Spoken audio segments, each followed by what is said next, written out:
Hello, people. This is Niger Commando Storytelling Challenge, day 16. And it's been a pleasure working with you all these days. Niger Commando Storytelling Challenge to promote my forthcoming book, Niger Commando. All right, so it's coming up very, very soon.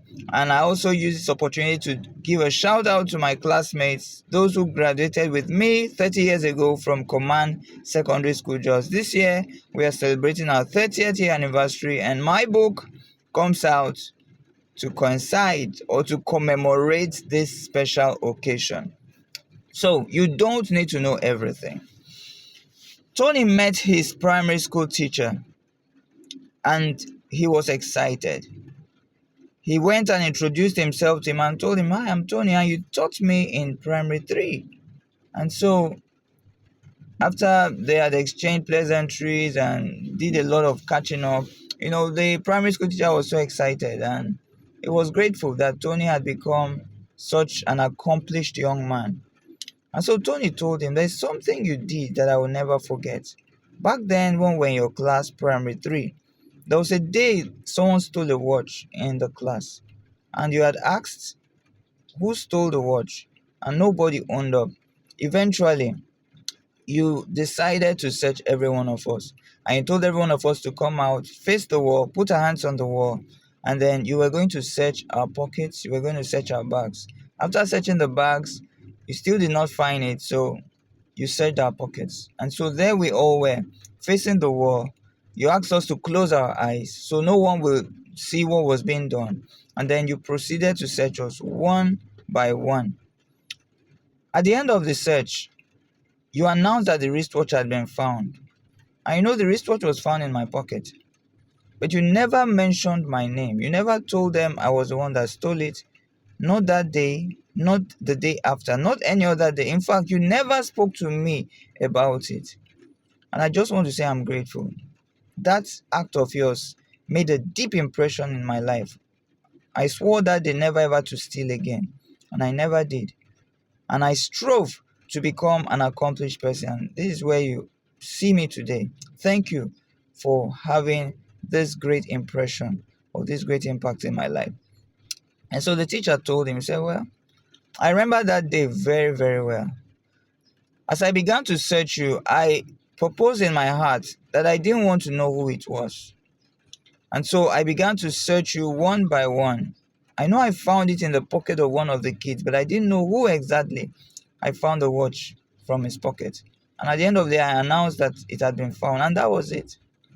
And so these guys, they hugged each other, and teacher and students, they were so excited. It was an emotional moment for them. So what are the lessons to learn from it? One, the boy stole, but the teacher told himself he was going to shut his eyes. There are times in life we need to shut our eyes. Shut our eyes to the weaknesses of others and open our eyes wide to their strength. There are times we need to praise their strength to high heavens, and we need to minimize their weaknesses. There are things you should never know. You know, he shut his eyes. If he had known it was the boy, it would have probably affected how he treated him. It would have probably affected how he saw him. Some people became terrible, or they became the bad people they are today, not just because they really wanted to be bad, but because people treated them that way. People felt they were bad, people perceived them as bad, and so people began to treat them like they treat bad people. And in return, they reacted by becoming bad people. I don't know how this applies to you today, but if someone comes to you, for instance, wanting to say something negative about somebody and say, "Do you know what he did?" The first thing you will probably want to do is you want to listen, you are inquisitive, you want to know what he did. What if you told him, "I don't want to know"? There are many things I've turned down knowing about people because sometimes it's just like a hard drive that gets clogged.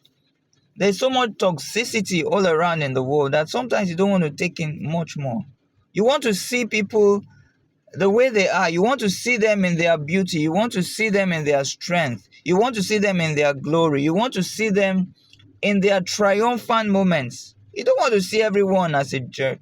You don't want to see everyone as a devil. You don't want to see everyone as bad or terrible. If you keep having that impression about people and you see only the negative things in their lives, then you might not see anything good in the world anymore.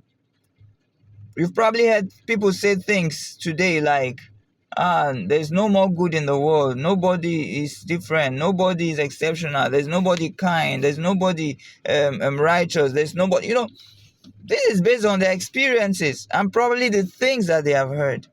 But maybe if we shut our eyes like that teacher and we praise the strengths of people and we choose not to see the negative sides of people and instead trust God and trust them that the potential good in them will come out. Maybe if we did just that, maybe the world will be a better place.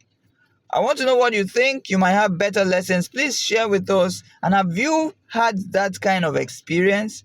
Let's know it. Remember to like, remember to comment, remember to share, remember to subscribe if you're watching on YouTube. Now, my name is Mike Owangwa. I'll see you tomorrow on day 17, Naija Commando Storytelling Challenge. Remember to share this post. Bye-bye.